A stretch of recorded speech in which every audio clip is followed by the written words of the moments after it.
Hello YouTube, Dave here again with the release of the Dragonlance book for D&D 5th edition, Shadow of the Dragon Queen. I thought it'd be kind of cool to go take a look finally at the Dragon Rider class that was presented in the Game Master's book of Legendary Dragons. I already did a flip through of this book a little while ago, and I'm actually really impressed with this. This is actually one of the first third-party D&D 5th edition products that I've purchased. And I'm actually really happy with it. So it's a really cool book, and it is one that I do highly recommend. There are some very interesting, unique and creative dragons presented in here. But we also do get the Dragon Rider class, which is something that just seems absolutely custom made for the Dragonlance campaign, because when you think Dragonlance, you do think of Dragon Riders, and if you got the special edition, the deluxe edition version of the Shadow of the Dragon Queen, the cover even has a Dragon Rider right on there. So it would have been cool to see an official 5th edition Dragon Rider class, but we do have this here, so let's take a look at it, and I'll give you my thoughts on it here. So let me just open up the book and find exactly where the class is, so just bear with me for one moment. Page 122.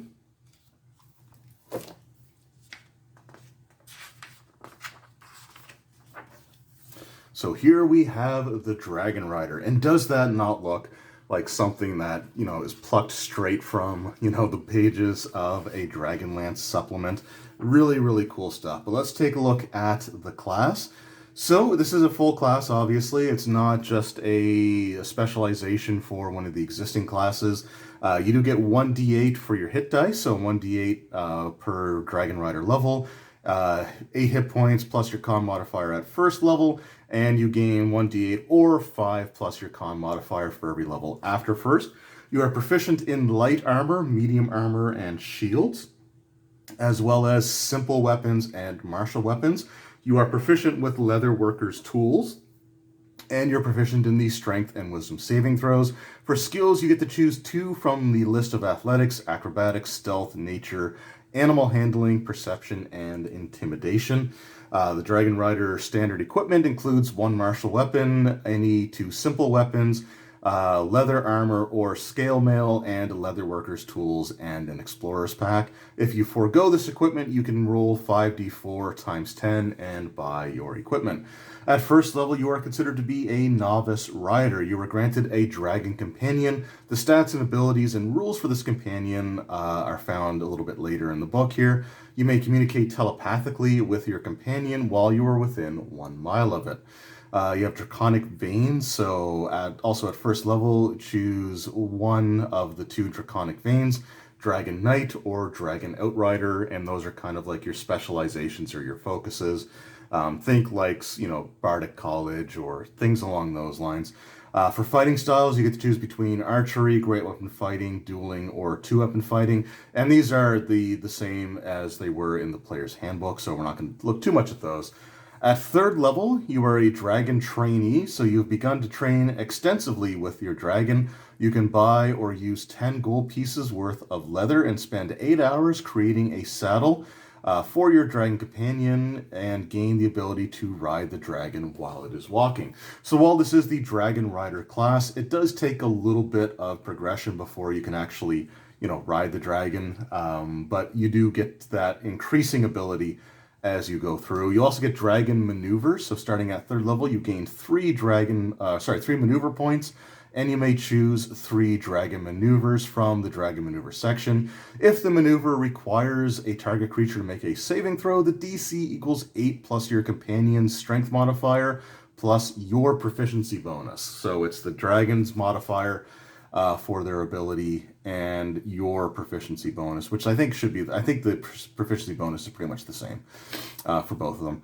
You learn an additional maneuver at 6th level, and again at 14th level and 18th level, you gain 1 additional maneuver point each time you gain another level of the Dragon Rider class. So it starts at 3, and you keep gaining points as you go. The points actually also equal the character level as well.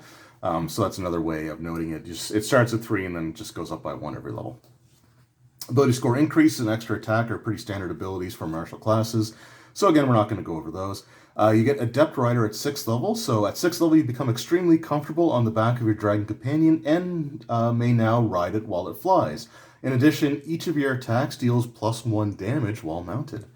At 9th level, you gain advantage on initiative checks with the Draconic Awareness ability. At 10th level, you get improved saddle, so you may spend 8 hours and 25 gold pieces worth of leather to craft a saddle. With this saddle, it only costs 5 feet of movement to mount and dismount, and you are no longer able to be involuntarily dismounted. You also get Signature Maneuver at 10th level. So at 10th level, you may choose one Tier 1 Dragon Maneuver you have already learned to be your Signature Maneuver. The Signature Maneuver, there we go, may be performed once between a short or a long rest without expending any maneuver points. The Dragon Maneuver you learn at 10th level may be selected as your Signature Maneuver. Bond of Scale. So at 13th level, you may use a short rest to mend the wounds of your dragon companion. Any hit dice you expend during a short rest also heal the dragon for that same amount.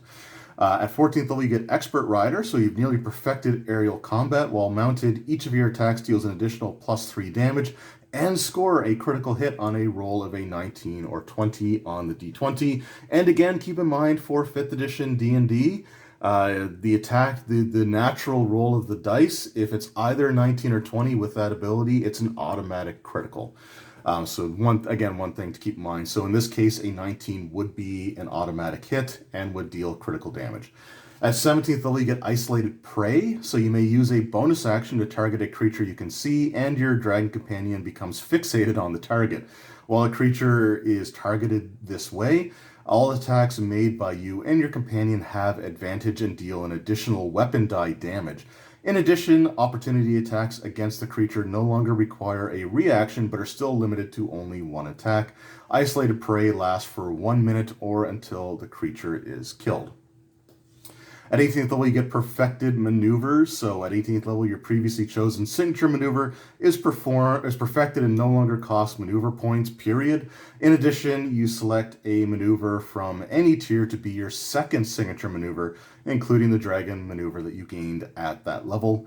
And then at 20th level, you get the Master Rider. Your bond with your companion becomes unbreakable. While mounted, you and your companion have advantage on all saving throws. Your telepathic bond persists as long as you're on the same plane.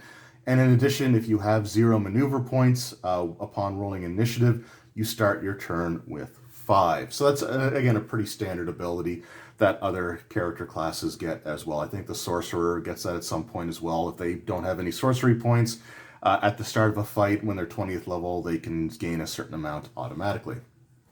All right, so now we're going to take a look at the Draconic Veins options. So you could choose between the Dragon Knight or the Dragon Outrider. If you choose the Dragon Knight, your bond with your companion bolsters your fortitude and you gain proficiency in heavy armor.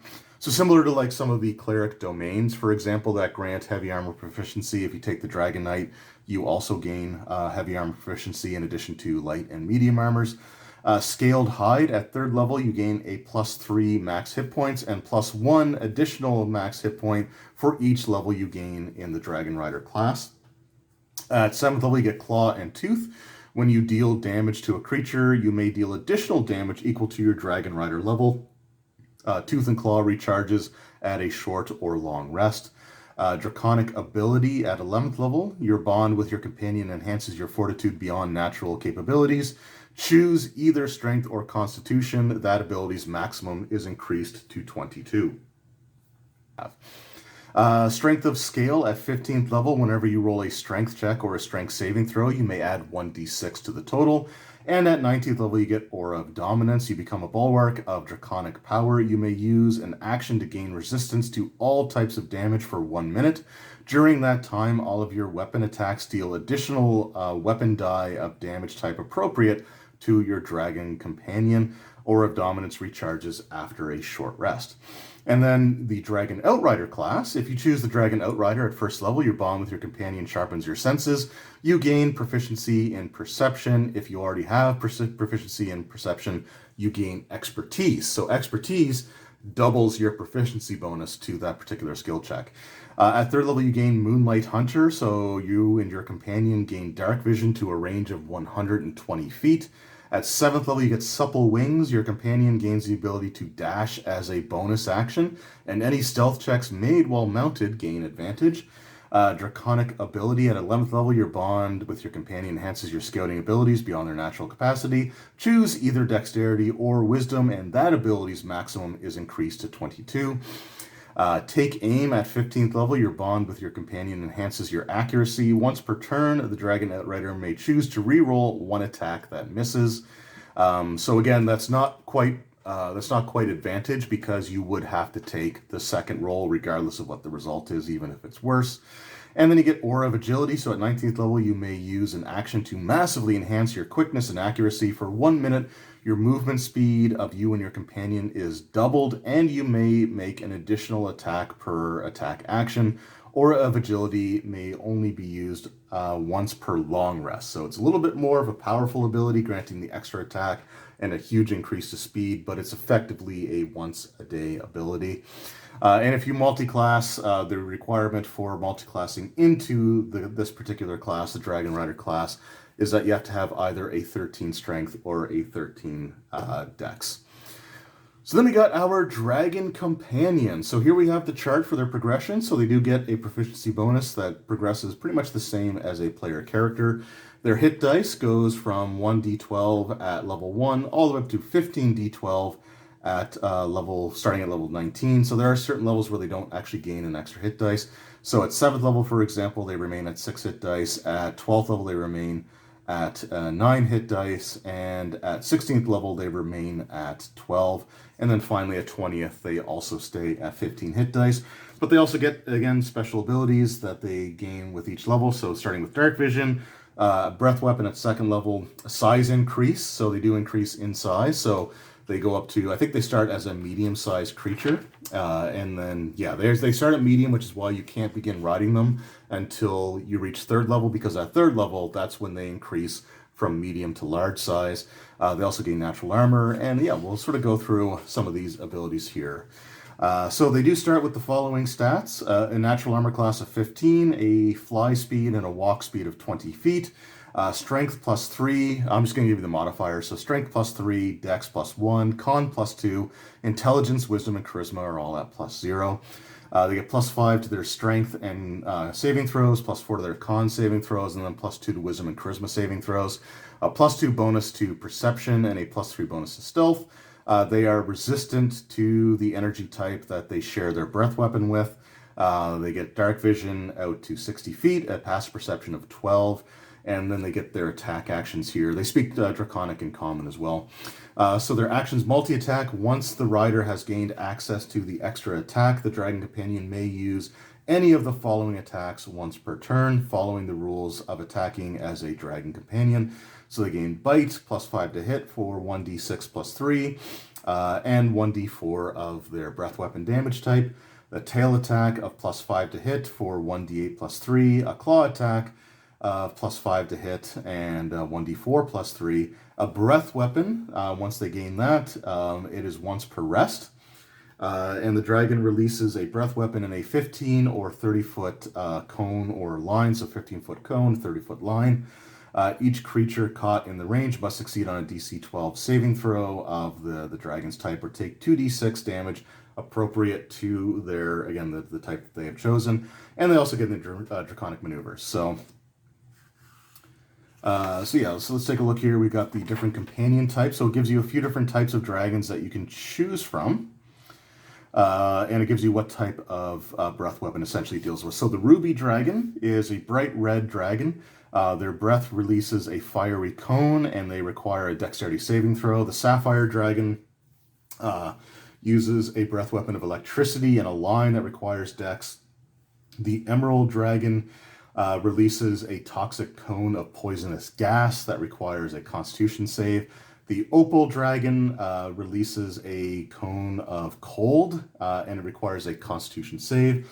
The Obsidian Dragon releases some acid breath in a line and requires a dexterity saving throw. So again, basically red dragon, blue dragon, green dragon, white dragon, and black dragon, but this is like third party, so I guess they didn't want to use the actual dragon names in, although they do use black dragon and stuff later on, so I think they just want the mount to seem a little bit different or unique. So the breath attack at second level, they gain the ability, the DC is equal to 8 plus their proficiency bonus plus the dragon's constitution modifier. They gain a size increase at third level, which goes from small or medium to large. And I think that's the only size increase that they get. So they go up to a large size. Yeah, their size doesn't increase beyond that, but that's fine. It also, oh no, sorry, it does. They go from large to huge at 15th level. So at third level they become large, and then at 15th level they grow to huge size, and increases whenever they gain a size category. It increases the weapon dice for their like tail, claw, and bite by the next type. So if it was a D4, it would do a D6. If it was a D6, it would do a D8. If it was a D8, it would do a D10. Their natural armor, so it increases by 1 point at third level, 7th level, and 11th and 17th level. They get the ability to shape change at 5th level, though they gain the ability to change its form into a medium humanoid. The player chooses the form, and the dragon may only assume this form each time. So it's kind of a set thing that they can turn into. In this form, your companion may use its claw and breath attacks. It loses its fly speed, and its walking speed is 30 feet. Its stats are otherwise remain the same. It gains a fly speed increase at 6th level, so it increases by 10 feet, which increases again by 10 feet at 11th level, and another 10 feet at 19th level. And their breath weapon range increases at 6th level. The range goes by another 10 feet, and it increases again at 10th, 14th, and 18th. Let's see here. I don't know. Okay, so they take 1d6 for the breath weapon. The damage, okay, so the breath weapon damage actually also increases by 1d6 for each level that the dragon gains after second. So that gets pretty nasty at a certain point, because, yeah, it gets up to 20d6, or, yeah, 20d6, so... yeah, it gets pretty good for the breath weapon. Okay, so now we got the dragon maneuvers. So there are, 3 tiers of that. So not a ton of abilities to choose from, so that's not going to be too bad. So the first one we have here is Charging Strike. So this is when the dragon is in dragon form only. As an action while mounted, your dragon companion charges forward, and you make a melee weapon attack. If your dragon moves at least 10 feet in a straight line towards its target and the attack hits, the strike does an additional 2d8 damage. If the attack hits, that creature must also make a strength saving throw against the dragon's save DC or fall prone. Tier 1 abilities also only cost 1 point to use. Tier 2 requires 2 points to use the abilities, and you have to be a minimum of 5th level. And Tier 3 takes 5 points to use the abilities, and you start gaining them at 10th level. You get Coordinated Attack as an option you can choose as well. So as a bonus action, while unmounted, you and your dragon flank a single opponent. If you and your dragon are within 5 feet of the same creature, all of your attacks have advantage until the beginning of your next turn, between you and your dragon companion. And then you got Sweep the Leg in dragon form only. As a bonus action, you would command your dragon companion to make a tail attack against a large or smaller creature. If it hits, the target takes damage from the tail attack and has to make a strength check to avoid falling prone. You also can choose Take the Hit as a tier 1. So as a reaction, when hit by an attack, you can command your dragon to take the hit for you, or you can take the hit for your companion instead. Your dragon companion must be within 5 feet of you to use this maneuver. So that's actually pretty cool. You can take damage for your mount, or your mount can take damage for you depending on the situation. There's Evasive Maneuvers, dragon form only.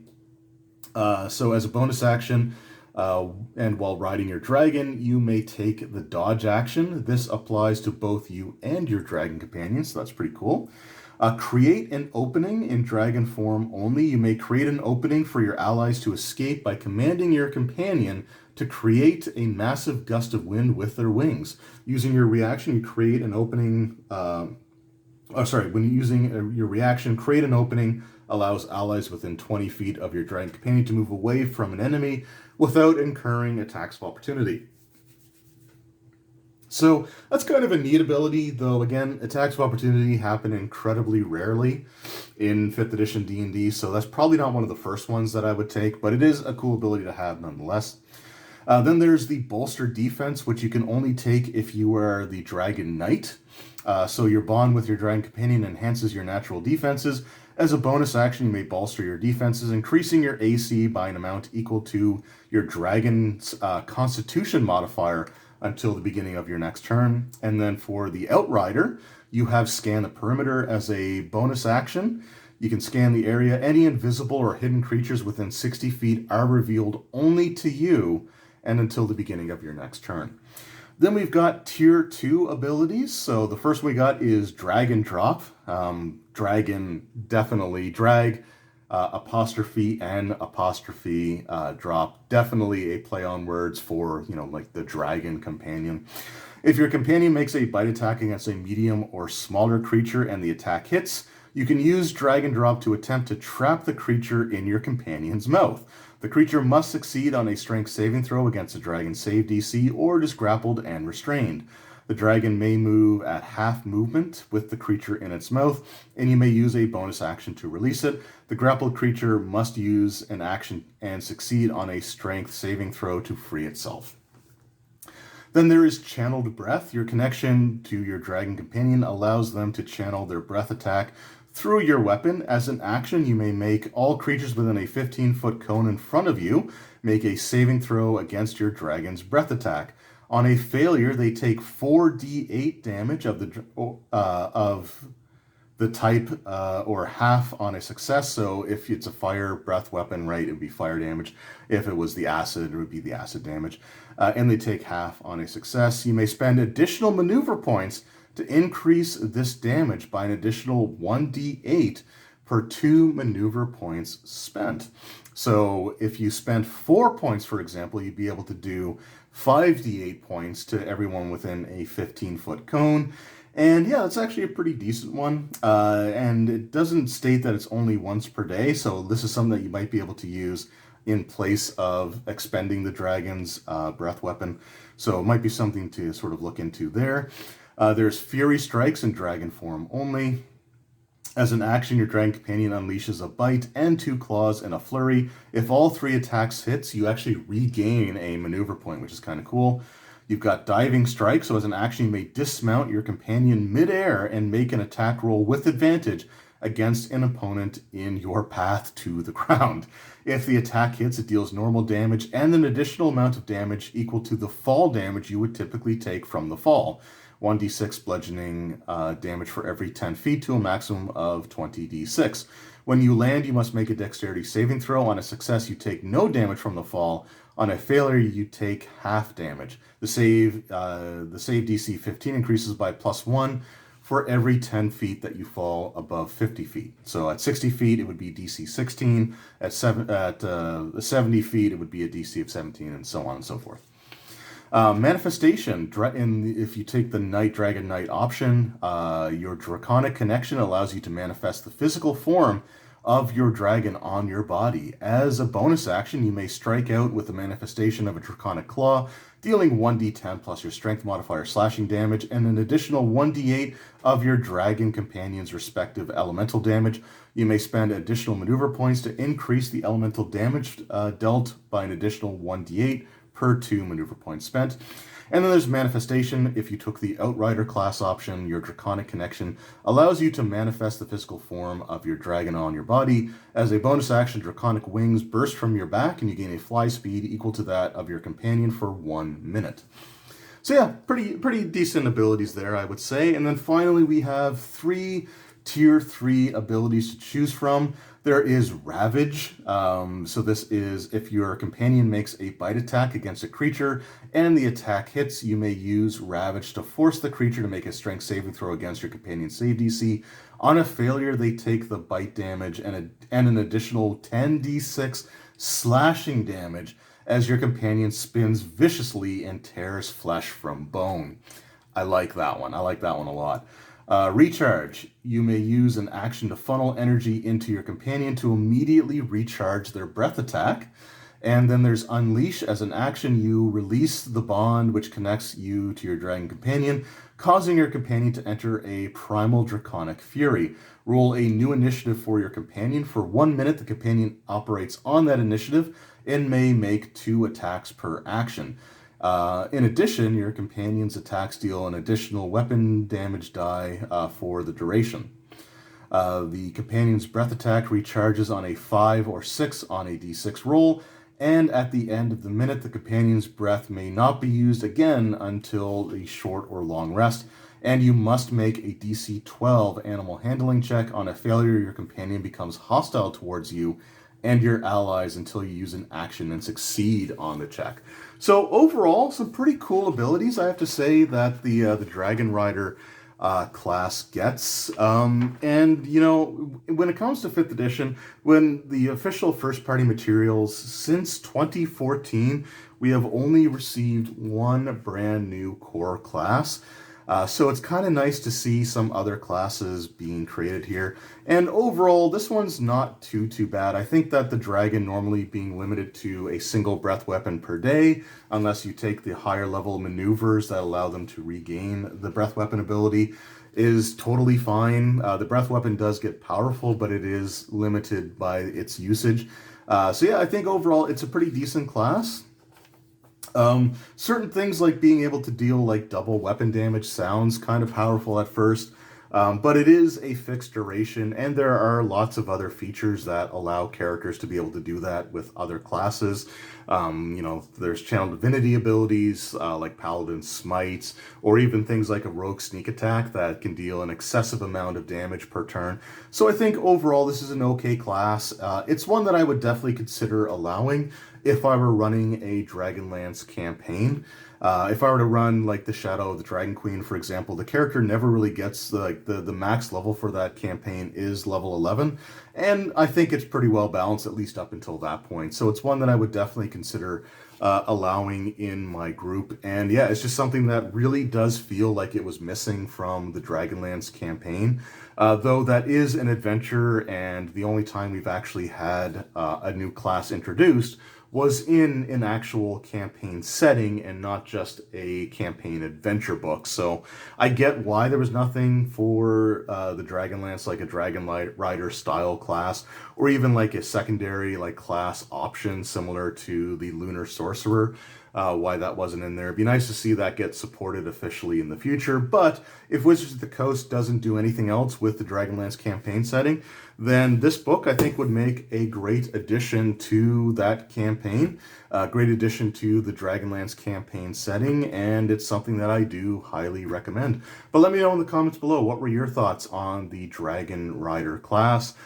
Do you think it's balanced well? Do you think that there are things that should be tweaked? Let me know that in the comments below. But I really like this class, and it's one that I would definitely consider allowing in my Dragonlance campaign. I'd probably only allow it in my Dragonlance campaign, if I'm going to be completely and totally honest. But it's one that I can see myself, you know, not having any issues with. So once again, that was my look at the Dragon Rider class. I want to thank each and every one of you for taking time out of your day to watch this video. I really do appreciate it. It really does mean a lot to me. And I will see you all next time. Until then, take care.